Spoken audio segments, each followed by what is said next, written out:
está escrito, Señor. Te doy gracias en el nombre poderoso de Jesús por tu palabra. Te honro a ti por tu palabra. Te bendigo por habernos revelado tus misterios y el evangelio. Y te ruego en el nombre de Jesús que esa palabra llegue a nuestros corazones, que esa semilla llegue allí y dé fruto, Padre Santo, para tu gloria y tu honra. Te lo suplico en el nombre de Jesús. Amén y amén.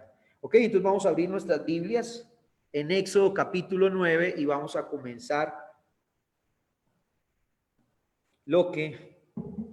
a explicar lo que allí está y vamos a comenzar a escuchar y aprender lo que allí se nos está revelando.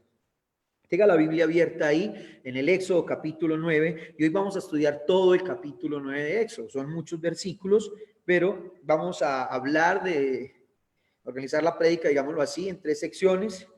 Las 2 primeras vamos a resumir, vamos a ir muy rápido hablando acerca de estas 2 plagas, la plaga del ganado y la plaga de las úlceras, y nos vamos a enfocar en esa tercera parte de esta enseñanza, en la plaga del granizo. Vamos a ver qué está sucediendo allí y qué el Señor nos quiere decir. Pero antes, quiero introducir, hablándoles de algo.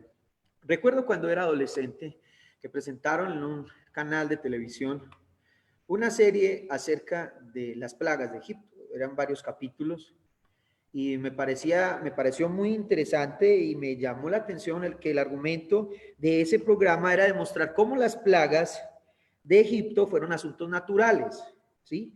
Y que estaban conectados entre sí, y eso pues obviamente era muy llamativo, fue muy llamativo para mí.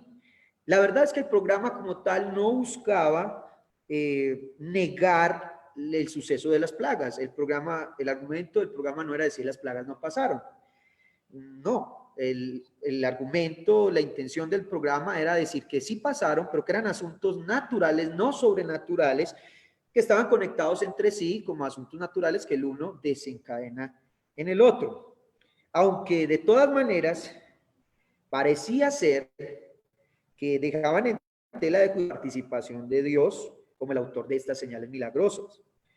Por lo tanto, se desvanecía lo sobrenatural de las plagas en medio de este argumento y también se explicaba que lo que tenemos en el libro de Éxodo más bien era un asunto de visión religiosa de los hebreos de esa época, los que estaban siendo esclavizados, al ver pues estos sucesos naturales, le adjudicaron todo al Señor, ¿sí? Entonces más bien el asunto del juicio a través de las plagas era más bien un asunto de percepción hebrea, no tanto un asunto realmente de que Dios estuviera orando allí. Era lo que este programa estaba argumentando.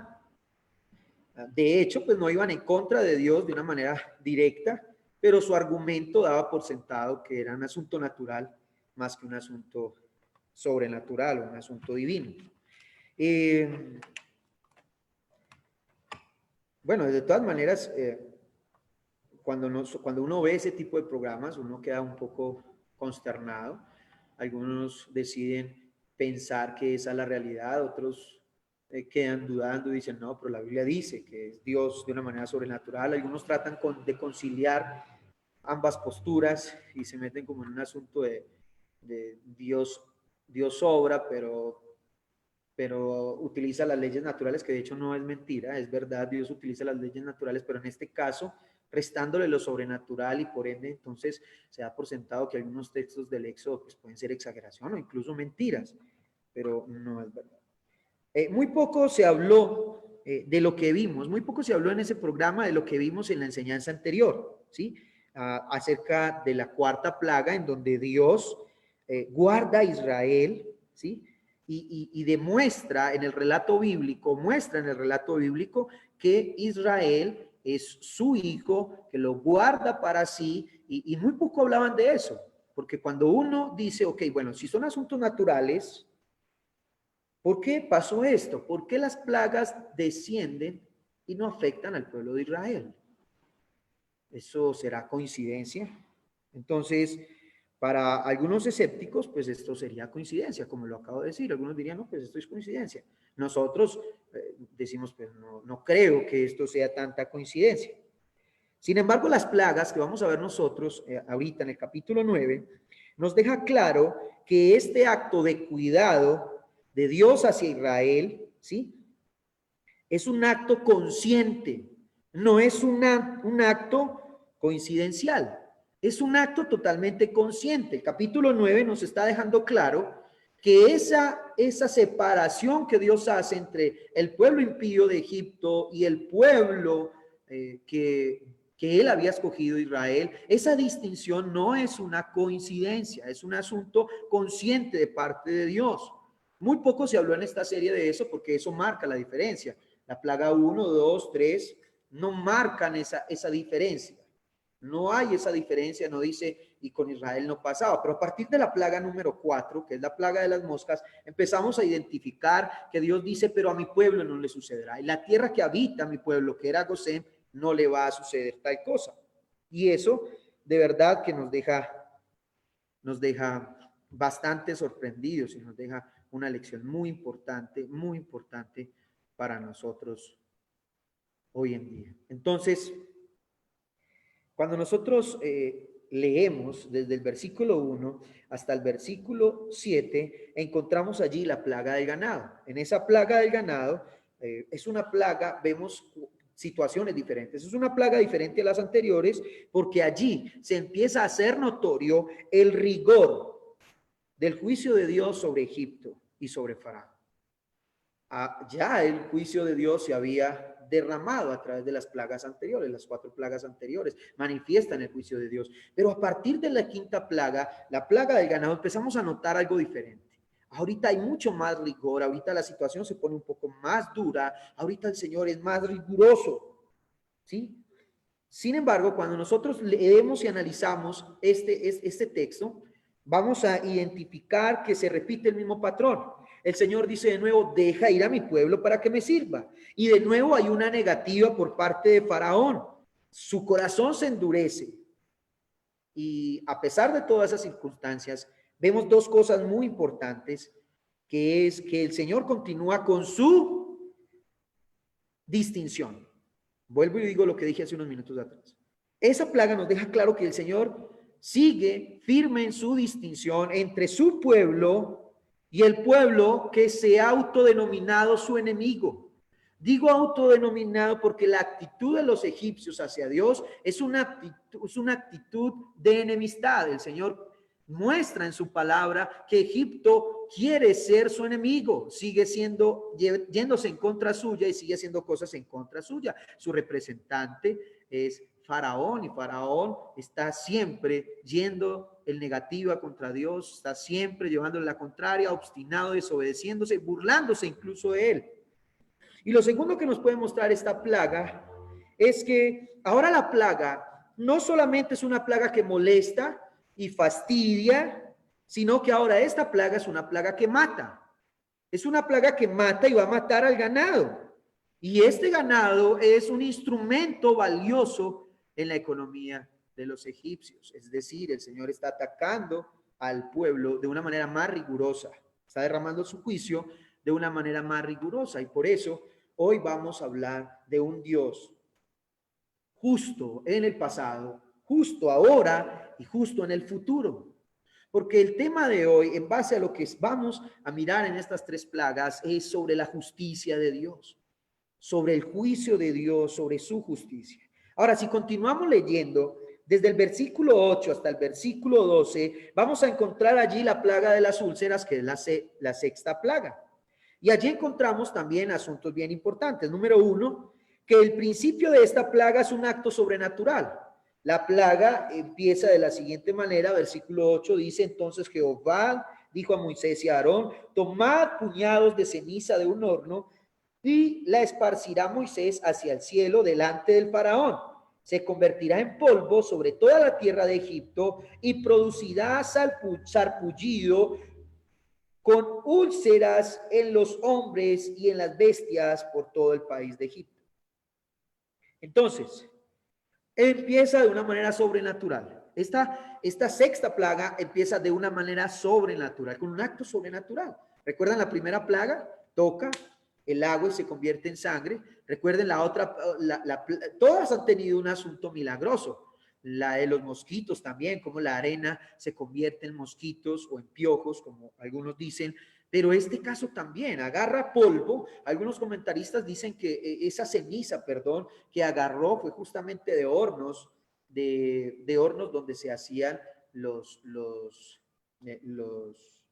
los adobes, pues, por decirlo de alguna manera, los ladrillos, donde se hacían estos ladrillos con que el pueblo de Israel estaba utilizando y por el cual era esclavizado y oprimido. Entonces, algunos dicen que fue justamente de esa ceniza. Es un dato extra, la Biblia no lo menciona como tal, puede ser verdad, puede que no, pero algunos dicen que de allí agarrado esas cenizas, como mostrándole a Faraón que Dios realmente sentía el dolor de su pueblo y entendía la opresión por la cual su pueblo, y así como esos hornos estaban siendo la fuente del dolor y la opresión de sus hijos, ahora de esa misma ceniza, de esos mismos hornos, ahorita entonces iba a empezar a sufrir el pueblo de Faraón, es decir, Egipto.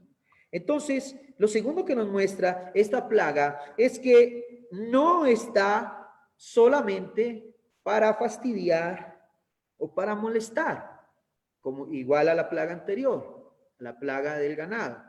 Ahorita está diciendo que esta plaga tiene como fin herir a los egipcios. Tiene como fin herir a los egipcios. Y de nuevo encontramos entonces que el juicio de Dios se ha vuelto mucho más riguroso con la sexta plaga. La séptima vemos eso, los animales antes habían sido fastidiados con los piojos, con las moscas, con las ranas, ¿cierto? Había un fastidio, había un desespero, tanto para hombres como para bestias. Ahora en la plaga número 5, las bestias van a morir, y en la plaga número 6, las personas van a ser heridas. Dios empieza a intensificar su juicio con sus enemigos, y eso es algo demasiado importante. Lo tercero que podemos ver en esta plaga de las úlceras, en el versículo 12 dice, pero Jehová endureció el corazón de Faraón y no los oyó, tal como Jehová lo había dicho a Moisés. Ahora, Dios endurece el corazón de Faraón. En las plagas anteriores leímos que el corazón de Faraón se había endurecido conforme a la palabra de Jehová, conforme Jehová lo había dicho. Pero no había dicho, cuando hablábamos directamente de las plagas, no se había leído en las plagas anteriores que Dios directamente hubiera endurecido el corazón de Faraón. Sí se había leído en otros pasajes del Éxodo anteriores a este que Dios dijo, yo endureceré el corazón de Faraón. Ahorita, en esta sexta plaga, se dice directamente, pero Jehová endureció el corazón de Faraón. Al respecto, John MacArthur escribe lo siguiente: lo sucedido tuvo lugar desde dos perspectivas estrechamente relacionadas. Número uno, Dios estaba llevando a cabo sus propósitos por medio de Faraón. Y número dos, Faraón era personalmente responsable de sus acciones al no dejar ir a su pueblo a servirle. En pocas palabras, la explicación del versículo 12 es lo siguiente: sí, Dios endureció el corazón de Faraón para poder llevar a cabo sus planes, pero al mismo tiempo Faraón era responsable de su endurecimiento, porque él también se negó a no dejar ir el pueblo y engañó, lo hemos leído varias veces, con un supuesto arrepentimiento para poder obtener un beneficio. Ese beneficio, ¿cuál era? Que la plaga cesara. Recordemos que hemos leído antes en la narración, lo que dije ahorita, que el mismo Faraón endureció su corazón. De una manera consciente, Faraón endureció en repetidas ocasiones su corazón, es decir, decidió por su propia voluntad mantenerse en su obstinación en contra del Señor. Ahora, cuando leemos los versículos del 13 al 35, encontramos la historia muy particular, y la historia de la plaga del granizo. Y aquí vamos a leer todos estos versículos. Acompáñenme al capítulo 9, versículo 13, y vamos a leer desde el 13 hasta el 35. No se me aburran esta lectura, métase ahí en la lectura, en el cuento, como decimos, métase ahí para que pueda disfrutar de esta historia y pueda identificar lo que el Señor quiere hablarnos. Dice la plaga del granizo, versículo 13. Luego Jehová dijo a Moisés: levántate de mañana, ponte delante de Faraón y dile: Jehová, el Dios de los hebreos, dice así: deja ir a mi pueblo para que me sirva. Porque yo enviaré esta vez todas mis plagas sobre tu corazón, sobre tus siervos y sobre tu pueblo, para que entiendas que no hay otro como yo en toda la tierra. Por tanto, ahora yo extenderé mi mano para herirte a ti y a tu pueblo con tu plaga con una plaga, perdón, y desaparecerás de la tierra. A la verdad yo te he puesto para mostrar en ti mi poder y para que mi nombre sea anunciado en toda la tierra. ¿Todavía te opones a mi pueblo y no lo dejas ir? Mañana a esta hora yo haré llover granizo muy pesado, cual nunca hubo en Egipto desde el día en que se fundó hasta ahora. Envía pues a recoger tu ganado y todo lo que tienes en el campo, porque todo hombre o animal que se halle en el campo y no sea recogido en casa, el granizo caerá sobre él y morirá. De los siervos de Faraón, el que tuvo temor de la palabra de Jehová, recogió a sus criados y a sus ganados en casa. Pero el que no puso en su corazón la palabra de Jehová, dejó a sus criados y a su ganado en el campo. Entonces Jehová dijo a Moisés: extiende tu mano hacia el cielo para que caiga granizo en toda la tierra de Egipto, sobre los hombres, sobre las bestias y sobre toda la hierba del campo en el país de Egipto. Moisés extendió su vara hacia el cielo y Jehová hizo tronar y granizar. El fuego se descargó sobre la tierra y Jehová hizo llover granizo sobre la tierra de Egipto. Versículo 24. Hubo pues granizo y fuego mezclado hubo pues granizo y fuego mezclado con el granizo, tan grande cual nunca hubo en toda la tierra de Egipto desde que fue habitada. Aquel granizo hirió en toda la tierra de Egipto todo lo que estaba en el campo, así hombres como bestias. También destrozó el granizo toda la hierba del campo y desgajó todos los árboles del país. Solamente en la tierra de Gosén, donde estaban los hijos de Israel, no hubo granizo. Entonces el faraón envió a llamar a Moisés y a Aarón y les dijo: he pecado esta vez, Jehová es justo y yo y mi pueblo impíos. Orad a Jehová para que cesen los truenos de Dios y el granizo. Yo os dejaré ir y no os detendréis más.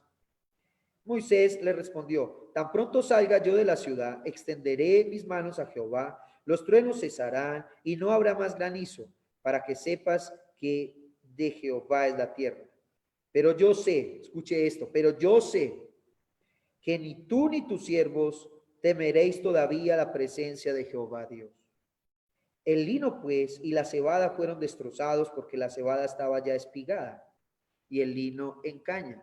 Pero el trigo y el centeno no fueron destrozados porque eran tardíos.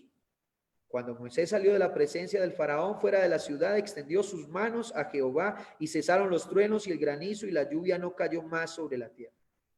Al ver el faraón que la lluvia, el granizo y los truenos habían cesado, se obstinó en pecar y endureció su corazón, él y sus siervos.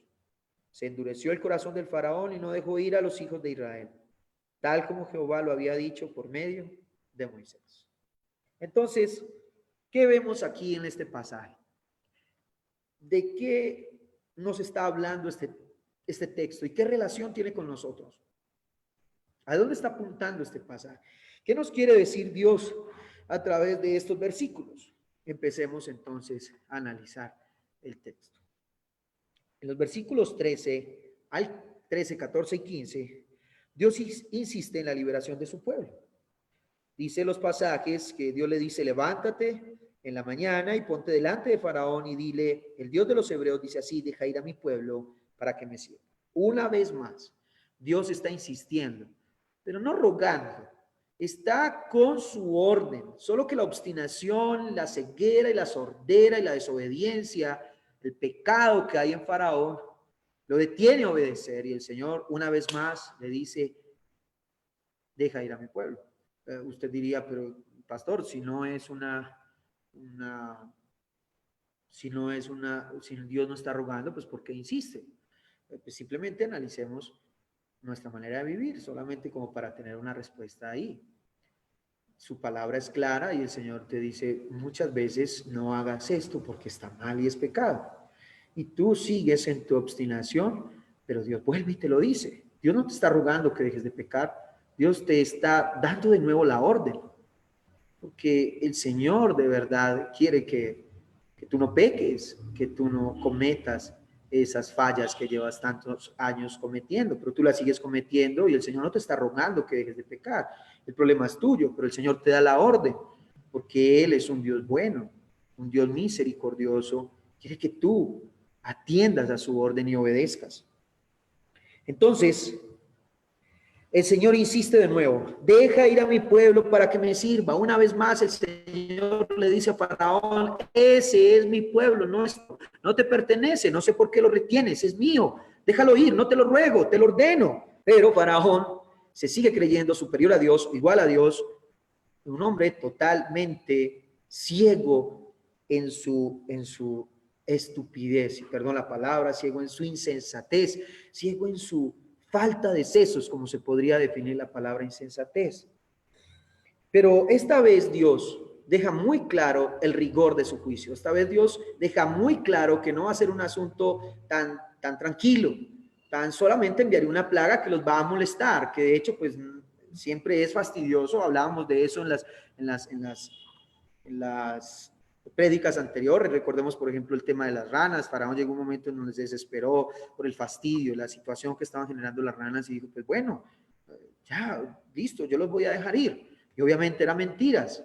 Era aquí el Señor está diciendo, no solamente va a ser un asunto fastidioso, pero aquí van a haber muertes incluso, aquí van a haber gente herida. Es decir, yo voy a manifestar el rigor de mi juicio, porque es un juicio santo, ¿sí?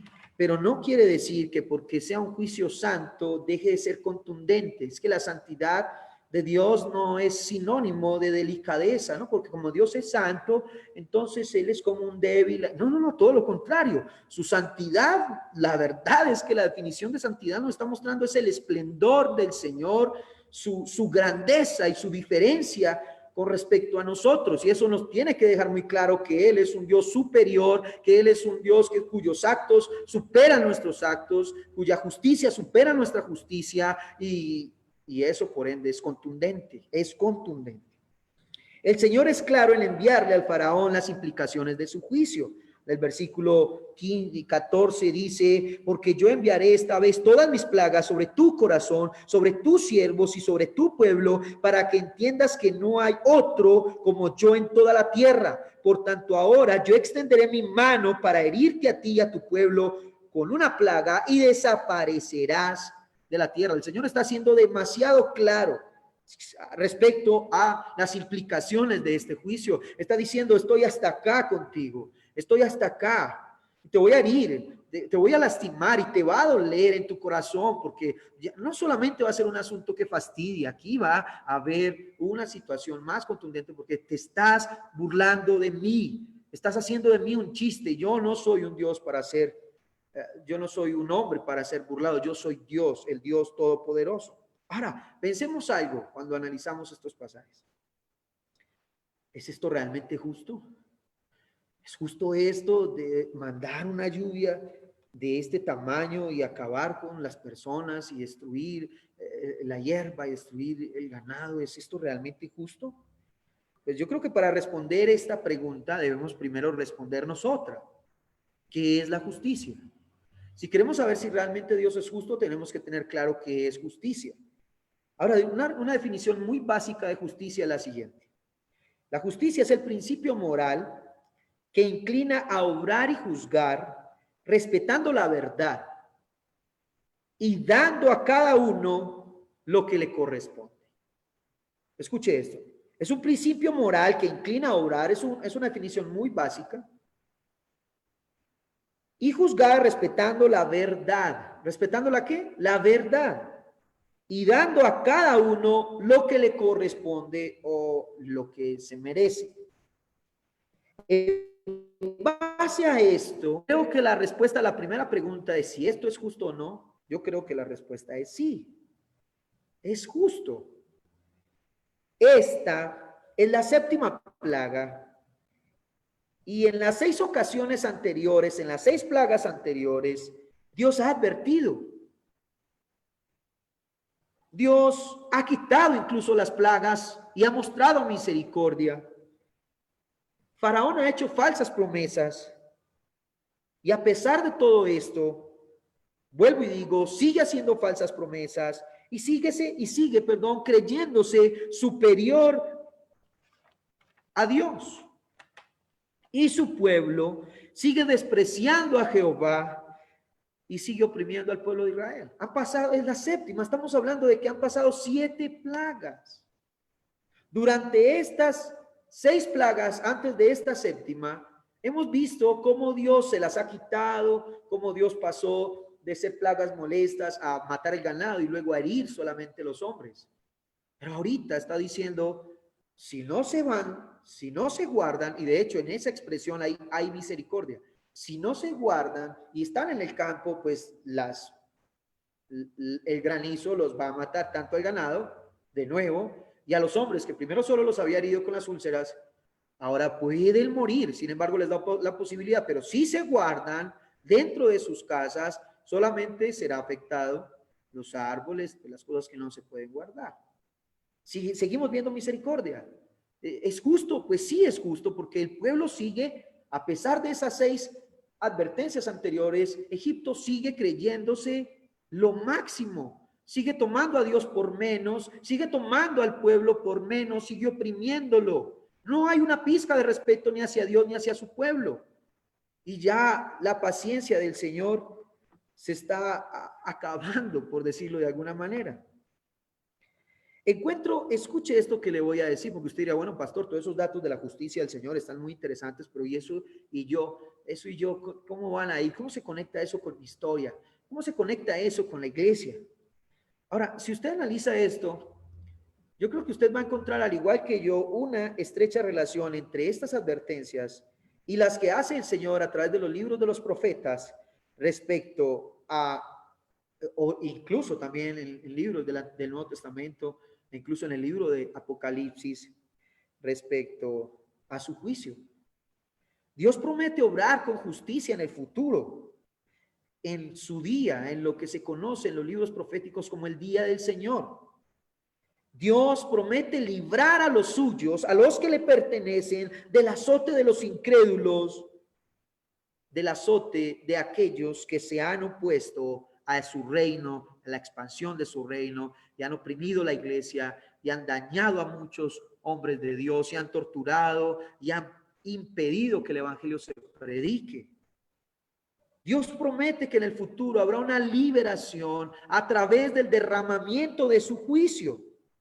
Cuando leemos esto en Éxodo, nos damos cuenta que llegará un día donde el juicio de Dios se derramará.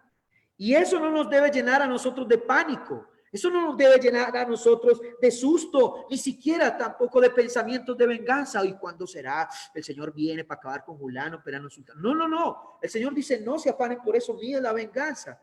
No podemos pensar en el derramamiento del juicio del Señor como algo que nos llene de miedo, de pánico, ni tampoco como algo que nos llene de sed de venganza, porque esa no es nuestra actitud.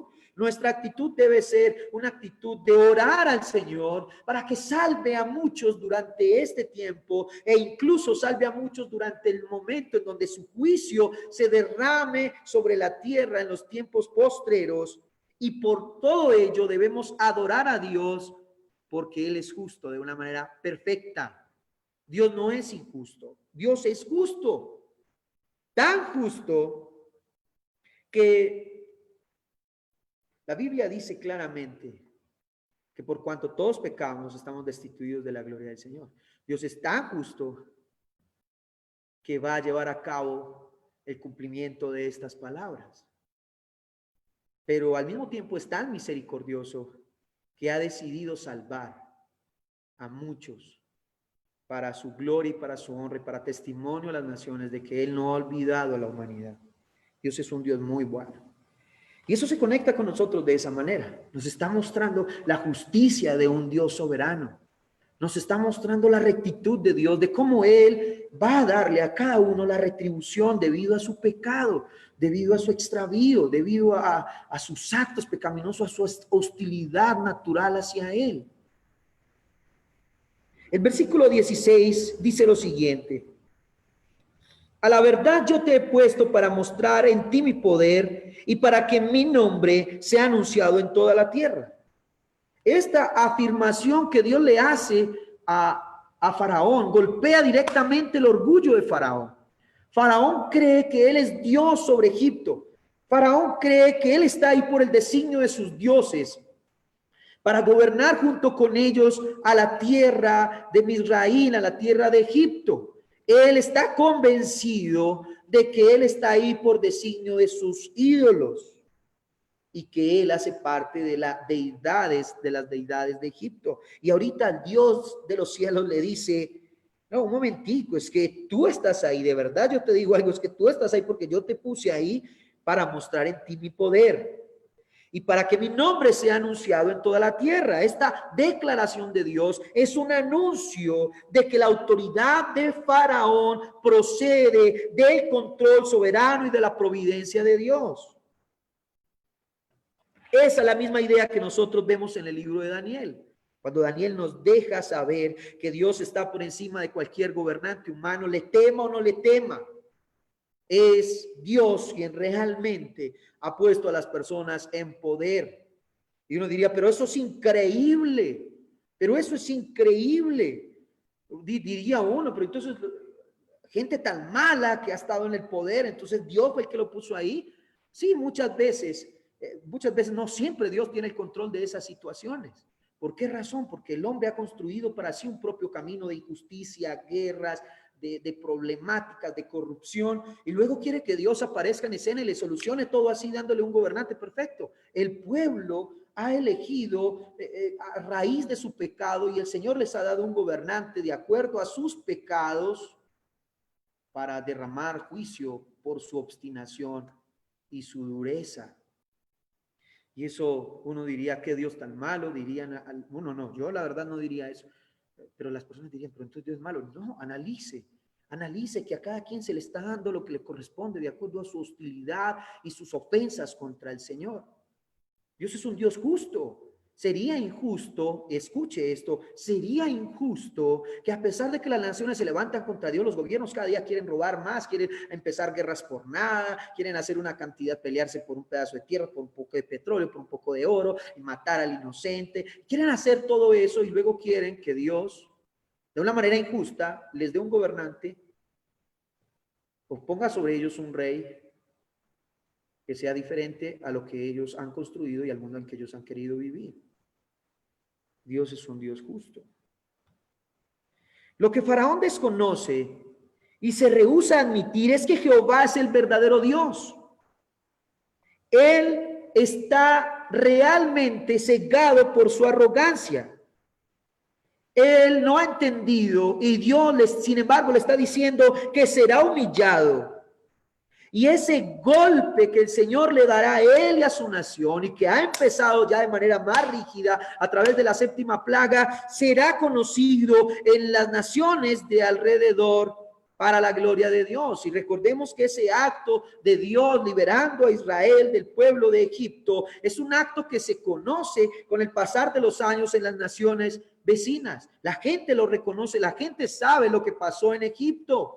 Dios usó a Egipto para que las naciones se dieran cuenta que él era un Dios verdadero. ¿Recuerdan la afirmación de Rahab la prostituta cuando Israel estaba entrando a Jericó?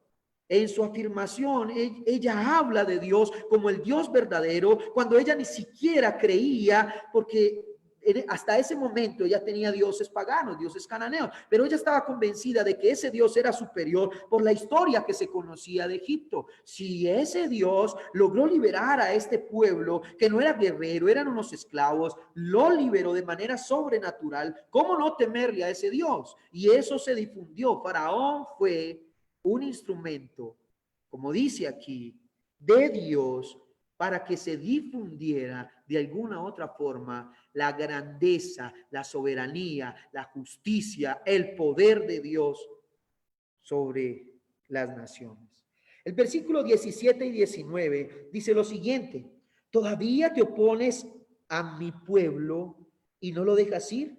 Mañana a esta hora yo haré llover granizo muy pesado, hasta el 19, cual nunca hubo en Egipto desde el día que se fundó hasta ahora. 19, envía pues a recoger tu ganado y mire esto, hermano. Envía pues. Sin embargo, el Señor sigue mostrando su misericordia, porque estos temas están conectados. No son temas contrarios. Algunos dirían, no, pero es que la misericordia de Dios va en contra de su justicia. No, la misericordia y la justicia no son términos opuestos. No son términos opuestos. Un gobernante puede ser justo y al mismo tiempo misericordioso. La misericordia de un gobernante no activa la injusticia. Lo mismo pasa con Dios. El hecho de que Dios sea misericordioso no lo hace injusto, lo hace un Dios de oportunidad. Dice, envía pues a recoger tu ganado y todo lo que tienes en el campo, porque todo hombre o animal que se halle en el campo y no sea recogido en casa, el granizo caerá sobre él y morirá. Dios está advirtiéndole. Dios le deja claro a Faraón el furor de su juicio, porque su pueblo es rebelde y su rey es un insolente. Y el Señor le deja claro, sin embargo, le dice, envía pues a recoger tu ganado. Envía pues a decirle a estos criados, a estos trabajadores del campo que se guarden. Mire que al fin y al cabo, aunque Dios derrama un juicio con rigor, sigue siendo misericordioso. Y si seguimos conectando esto con el futuro, nos daremos cuenta que a pesar de las acciones de la tribulación, gran tribulación y todo lo que la Biblia menciona en tiempos futuros, Dios va a seguir salvando personas y Dios va a seguir llamando personas al arrepentimiento. Dios seguirá abriendo las puertas para que el evangelio sea predicado y muchos reconozcan a Jesús como su Salvador. En medio de tal juicio, Dios sigue siendo misericordioso. Dios sigue siendo escampadero, por decirlo de alguna manera, y no quiero ser malinterpretado, pero sigue brindando refugio para aquellos que Él ha de salvar. Versículo 20 y 21 dice, de los siervos de Faraón, el que tuvo temor, escuche esto, de los siervos de Faraón, el que tuvo temor de la palabra de Jehová, recogió a sus criados y a su ganado en casa. Pero el que no puso en su corazón la palabra de Jehová, dejó a sus criados y a su ganado en el campo. Y uno dice, pero ¿cómo es posible? ¿Cómo es posible? ¿Cómo así? O sea, ¿por qué algunos decidieron no llevar a su corazón la palabra de Jehová? Esto nos deja claro que la dureza del corazón no solamente era de Faraón, porque algunos dicen, pero qué culpa, algunos podrían decir en medio de toda esta serie, toda esta enseñanza o la lectura del Éxodo, algunos podrían decir, pero qué culpa tenía la gente de Egipto por las decisiones de un mal gobernante, por las actitudes de un solo hombre. No, la dureza del corazón era de todos. Todos manifestaban esa dureza. Ahorita lo vamos a volver a leer. El texto nos deja claro que no era un asunto solamente de Faraón, los sirvientes de Faraón. El pueblo como tal humillaba y oprimía a Israel y se burlaba de Dios. Sin embargo, una vez más se muestra la misericordia de Dios en medio de su juicio. Una vez más se muestra la misericordia de Dios para aquellos que creyeron en su anuncio. Unos no quisieron atender y esos obviamente, pues al no mandar a recoger su ganado ni a sus criados, pues obviamente tuvieron grandes pérdidas, tuvieron muchas muertes en sus campos, pero otros dijeron, no, vamos a hacer caso, esta palabra es real. Ahora, la pregunta es, ¿por qué algunos no creyeron? ¿Por qué hubo un grupo que no creyó? ¿Será que las 6 plagas anteriores no eran evidencia suficiente para creer? ¿Será que la historia de las 6 plagas anteriores no era suficiente para ellos decir, no, lo que este señor Moisés y su hermano dicen de parte de su Dios siempre se cumple? Dijeron sangre y sangre, dijeron ranas, hubo ranas, dijeron hubo piojos, dijeron moscas, hubo moscas, pues ya dijo ganado se va a morir y se murió el ganado, dijeron úlceras y tuvimos úlceras, pues esta también es verdad. Pero ¿por qué unos decidieron no creer? Seguramente, y aquí retorno a la introducción, quizá el desprecio hacia Dios era tal que al igual que como muchos creen el día de hoy, estos egipcios pensaron que las 6 plagas anteriores eran mera coincidencia. No, esto no tuvo nada que ver, era simplemente mera coincidencia. El mar se convierte, el río se convierte rojo, no necesariamente, alguamente no era sangre, pudo haber sido un químico de alguna alga, de alguna planta acuática, entonces se volvió tóxica el agua y las ranas tuvieron que salir, entonces no fue que dio, sino que las ranas salieron, luego a las ranas no poder volver al río se murieron y eso trajo entonces unos mosquitos y no sé qué, por la putrefacción se vinieron las moscas y entonces ya no sé qué, y no, eso no tiene nada que ver, ya eso hizo que el ganado se muriera por las moscas que picaron y entonces les generaron gusanos y esos gusanos los enfermaron y se empezaron a morir por infecciones, entonces, ¿cierto? Y luego eso se pasó a las personas y las úlceras, entonces empiezan a conectar todo y dicen, no, eso fue mera coincidencia, ¿cuál Dios de 8 cuartos? Y muchos hoy en día piensan así. Ven el juicio de Dios derramándose sobre las naciones, ven la obra del Señor, ven las manos del Señor, incluso sobre sus vidas, o el juicio de Dios, el regaño de Dios sobre ellos. Y dicen, esto es mera coincidencia. Y en ese momento se pierde de vista lo que realmente Dios está haciendo. Quizás sus corazones estaban tan invadidos por su idolatría y no creían en que Dios, el Dios de los esclavos, el Dios de estos israelitas al cual ellos trataban como perros, era mayor que sus pomposos y falsos dioses. Quizás ellos no querían admitir eso y dijeron, no, pues que van y que 8 cuartos, ¿cómo va a ser más Dios este Dios de estos esclavos que mi Dios, que es el Dios mío, el Dios del faraón, el Dios de nosotros, los ricos, los sabios, los inteligentes, los poderosos del mundo antiguo? Quizá esa idolatría, quizá ese escepticismo los llevó a cometer un grave error. Versículo 22, 25 dice lo siguiente. Entonces Jehová dijo a Moisés, extiende tu mano hacia el cielo para que caiga granizo en toda la tierra de Egipto, sobre los hombres, sobre las bestias y sobre toda la hierba del campo de Egipto. Y ahí se nos muestra entonces cómo Moisés hace lo que Dios le dice y cae el furor de la ira del Señor, del juicio de Dios, y Dios efectúa su palabra. Dios ejecuta su juicio. Dios cumple conforme a su palabra. Dios dijo versículos anteriores, voy a hacer esto, y Dios lo hizo, porque nuestro Dios es un Dios que habla verdad. Recordemos la definición anterior de justicia, la básica que leímos hace un momento atrás. Esa definición era: la justicia es el principio moral que inclina a obrar y juzgar respetando la verdad y dándole a cada quien lo que le corresponde. Dios en este momento está basando su juicio en su verdad, en sus decretos y en sus promesas, porque la palabra de Dios es verdad. Y él dijo unos versículos adelante, Faraón, versículos atrás, perdón, dijo: Faraón, voy a derramar juicio a través de granizo, así y así, y te va a doler, y le va a doler a tu pueblo. Y unos versículos atrás dice la Biblia: Moisés entonces al día siguiente levanta las manos y el juicio de Dios descendió conforme a la verdad de Dios, conforme a la verdad de su palabra, porque no miente, es un Dios veraz. Lo que nosotros leemos acá respecto al juicio de Dios está conectado con lo que leemos respecto al juicio de Dios en los postreros días.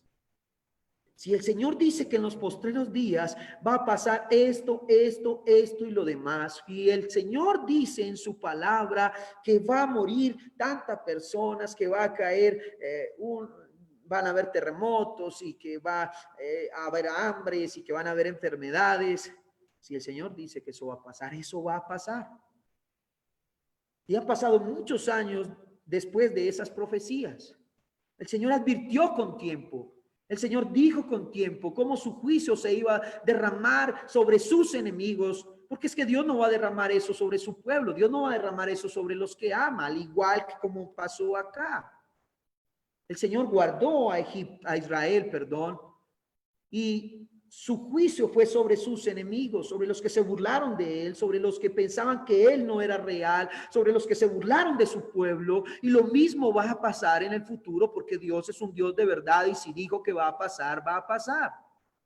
Y es algo que tenemos que tener en cuenta. Versículo 26. Solamente en la tierra de Gosén, donde estaban los hijos de Israel, no hubo granizo. Dios protegió a los suyos, Dios protegerá a su pueblo, Dios protegerá a la iglesia, Dios protegerá a sus escogidos, Dios protegerá a los que le pertenecen a él. Por eso no es injusto, y reitero lo que dije hace unos minutos, eso no hace a Dios injusto, porque el hombre por su pecado y su hostilidad se ha declarado enemigo de Dios él mismo. Han pasado años, se ha predicado el evangelio y cada día la gente saca ideologías más en contra de Dios, se burla más de Dios, niegan más su existencia, se burlan de los que creemos en él, lo llaman injusto, lo llaman malo, se ríen de él, le llaman inoperante, inexistente, le restan poder, se ríen a carcajadas, hacen chistes de él, pero luego cuando leen sobre el juicio de Dios dicen, pero ¿cómo es posible? Eso es ser justo.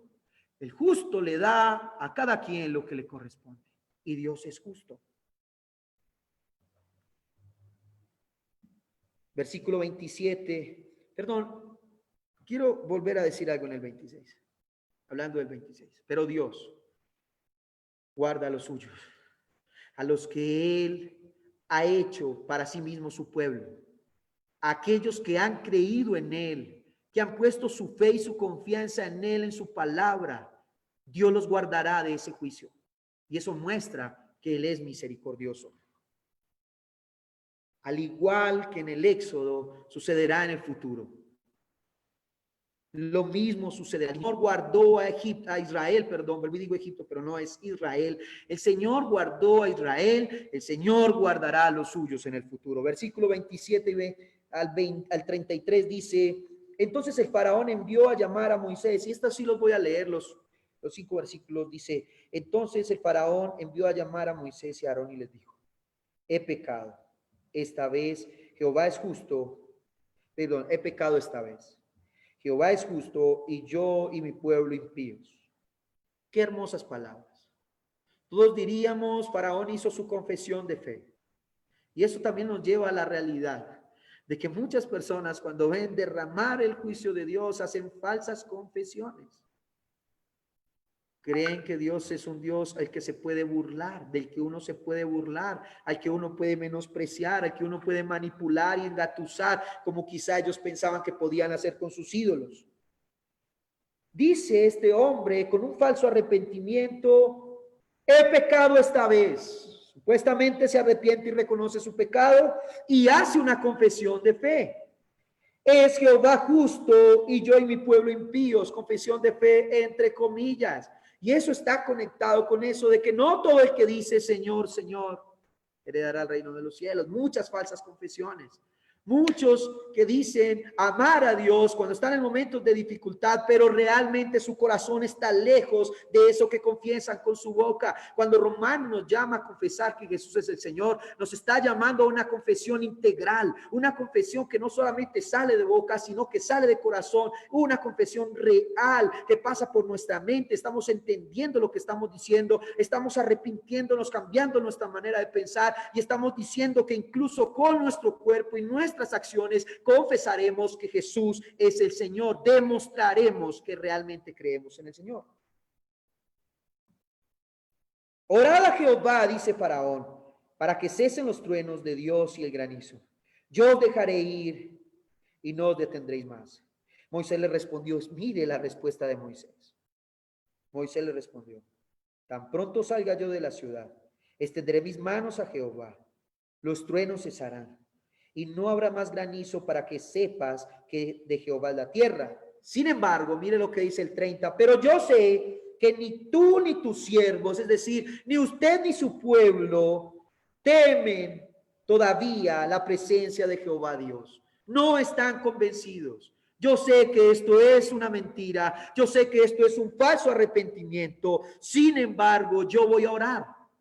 Y eso nos recalca de nuevo que en medio de la justicia de Dios derramándose, sigue habiendo misericordia. Incluso Dios coloca misericordia en los suyos para orar por un pueblo que sabemos que sigue siendo mentiroso y falto de arrepentimiento.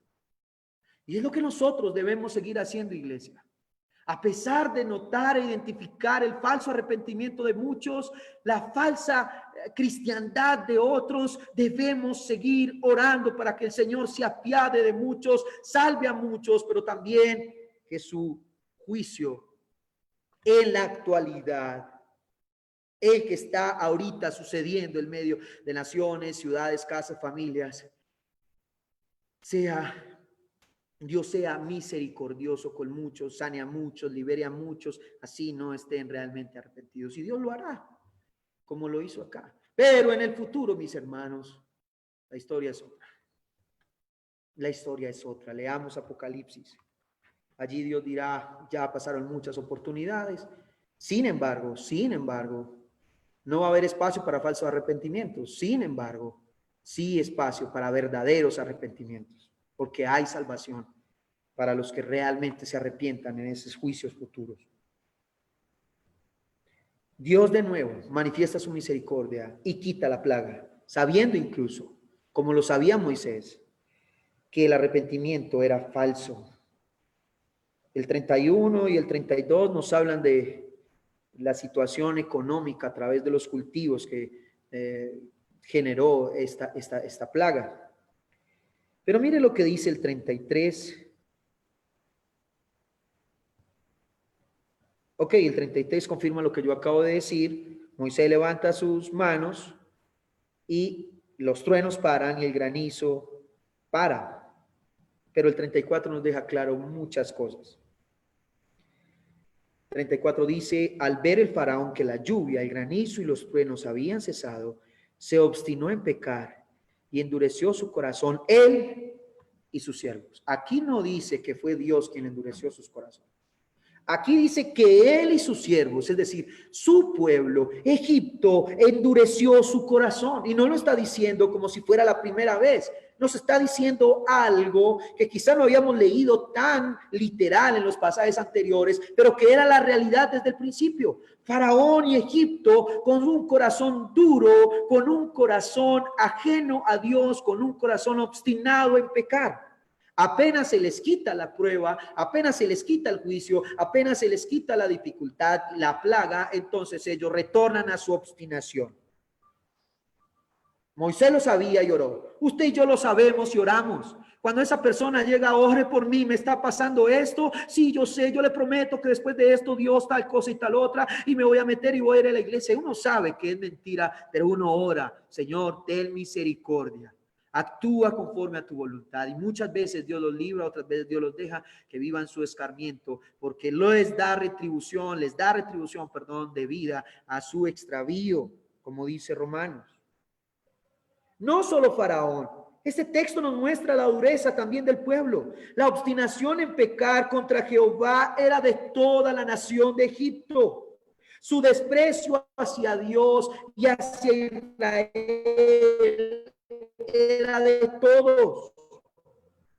Por eso Dios es justo al darle a todos la retribución por su pecado. Eso es un Dios justo. Ese es un Dios justo. Eso es actuar con justicia. Concluyo entonces, hermanos, en esta noche y amigos que me están escuchando. Jehová nuestro Dios, Yahweh nuestro Dios, Jesucristo es un Dios justo. El rigor de su juicio nunca es despiadado, es basado en la verdad. Mi pregunta es, ¿de qué lado quieres estar? La Biblia es clara en decirnos que Jesucristo cargó con nuestro pecado. Por eso nosotros, siendo culpables, somos declarados justos por la obra del justo muriendo en la cruz, lo cual llamamos como justificación.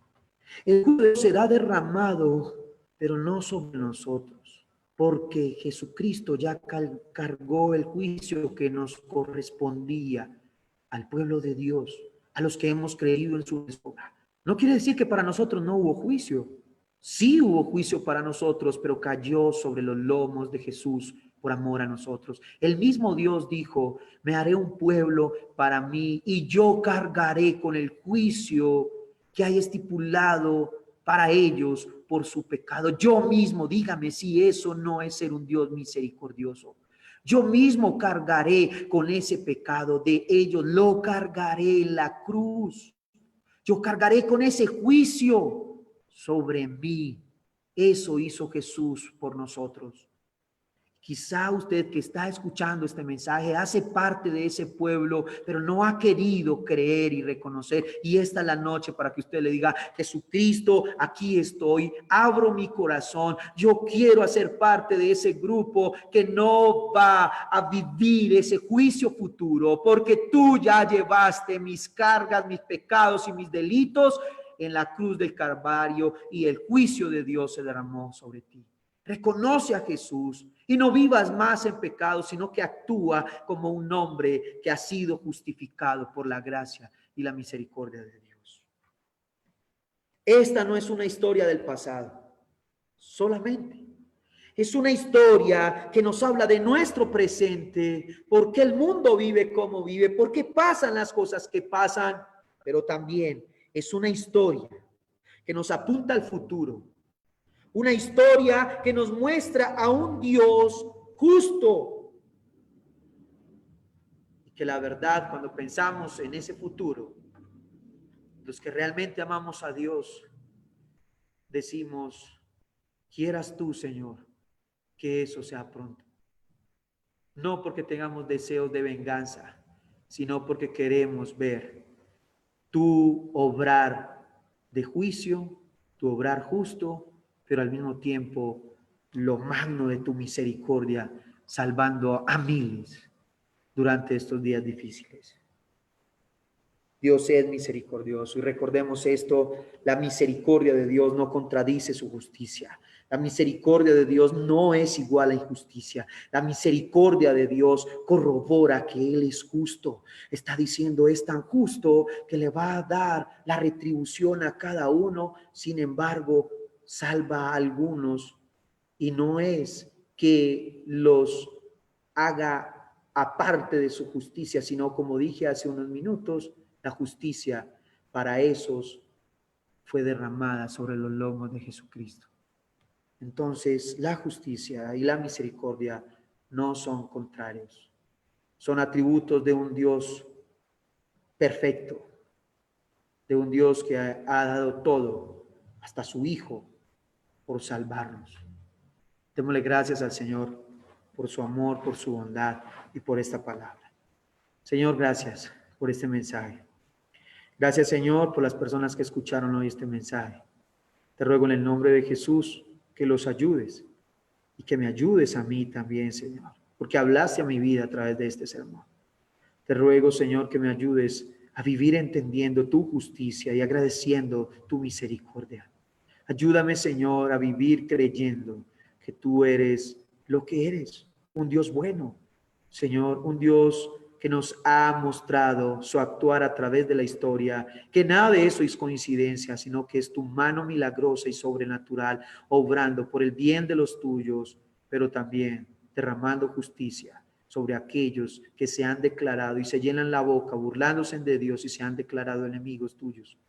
Te rogamos, Señor, que nos llenes de amor por ellos, no de ira ni de deseo de venganza, sino que a pesar de la mentira que sabemos que hay en ellos, tengamos ese corazón como el de Moisés, que por amor y por misericordia también oró para que cesase la plaga. Lo mismo hacemos nosotros cuando incluso sabemos que la gente vive en mentiras, que se burla de Dios, pero vamos a orar por ellos.